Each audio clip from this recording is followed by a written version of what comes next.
Hey y'all, for my next layout for Collection Obsession using Hip Kit clubs, it's a new day that was released in September of 2022. I am going to use these two papers called Superstar and Weekend Vibes. And I'm just going to flip it over and show you the B sides, but I'm going to be using the A sides. And this is a scrap lift from Marianne Maldonado, I believe is her last name. Sorry if I butchered it. This is from the design team, one of the design team members. And a lot of people think of design teams as a way to promote products, which is of course the main reason, to promote products, to get you to want to buy their products by showing you what you can make with the particular products. But for me, it is also great inspiration to scrap lift, because I am a scrap lifter, because I do not like to come up with design ideas. I like to play with my stuff and enjoy that process of it. While there are people who do enjoy coming up with ideas, they find that a challenge for them. I find it frustrating for me. So when there is so much great inspiration out there, use it. That's part of the reason why it is out there for you to use. So what I'm going to do is this is going to be my background paper, this cool stripe paper, and I will be cutting a star out of, and it'll probably be that star, cutting a complete star, because if I go out one more, it's going to, see, cut it off, and I want the full star. So there it cuts it off, there it doesn't. But I'll be cutting at this layer. I'm going to cut this star out, and then it's going to go on to this background paper. Okay, so I wanted to hop on because I don't think that I shared the photo I was going to use. I forgot. And this is a picture of my nephew when he was getting his 4-year degree, and it was during COVID. So they were very limited on the amount of people who could attend. And you see they had the students sit with the family. As you can see in the background, there's other students standing. And so I watched it from home on the TV.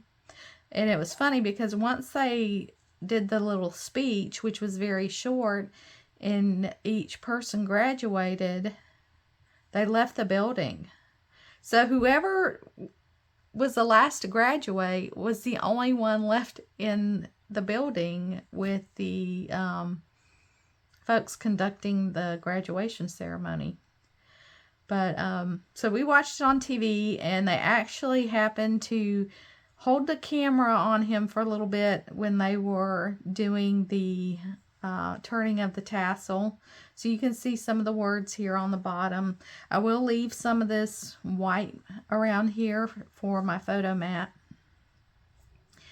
And the reason it's an odd shape is because I took this off of our TV. You know, I took a photo of it, and so I cropped it down. And I got a little bit of the black frame around the TV, but I'm not going to sweat that. So that's my photo that I'm going to use. And then on the layout that the original content creator made, used this cut file that said, let me move this, ready, set, go. So like they did, I cut out the go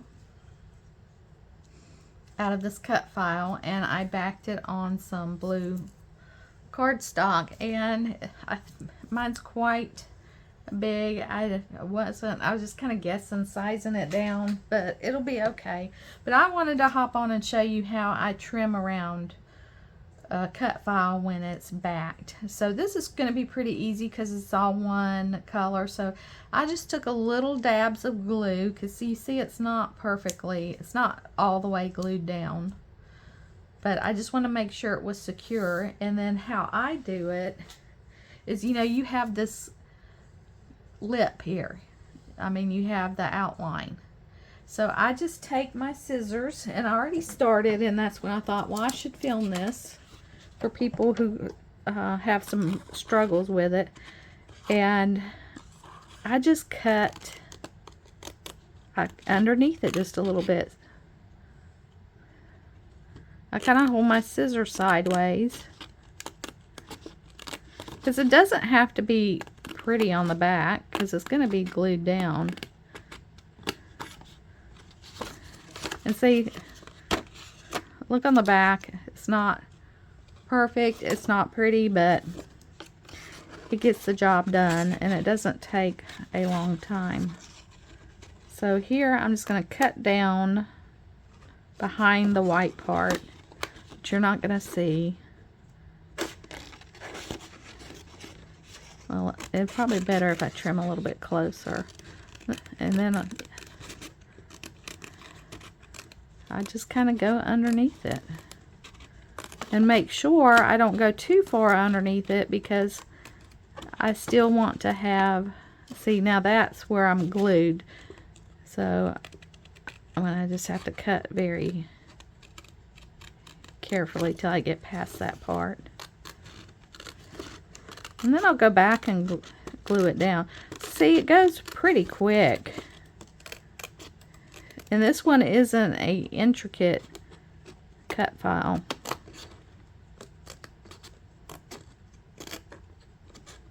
There, I've glued, and you can tell where you glued, so I'm going to cut carefully.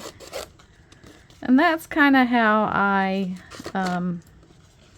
do my backing on my cut files. I know everybody has their own little process, but and then also if you cut in a little bit too far, when I adhere it down, I can actually add some glue to the white part also.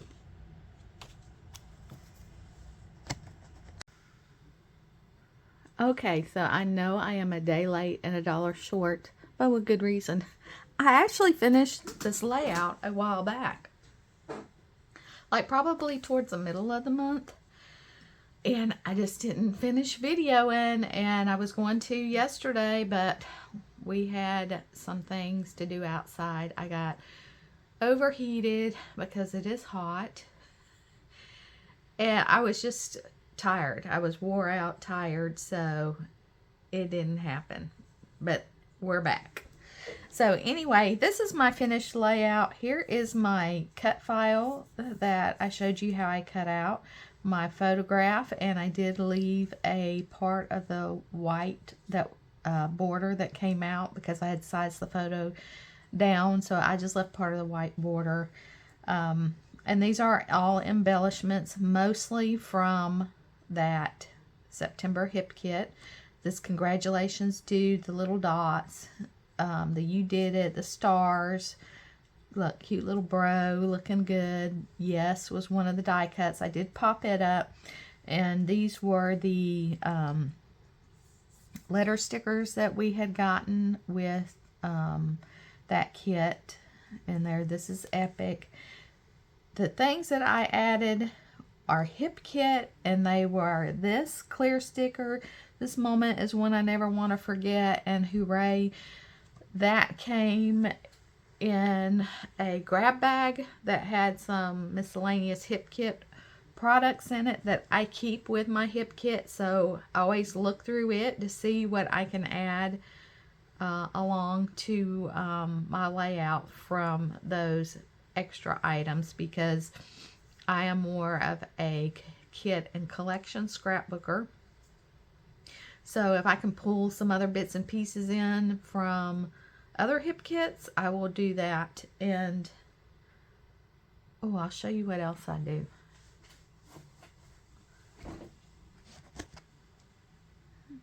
Okay, this is something else that I started to do.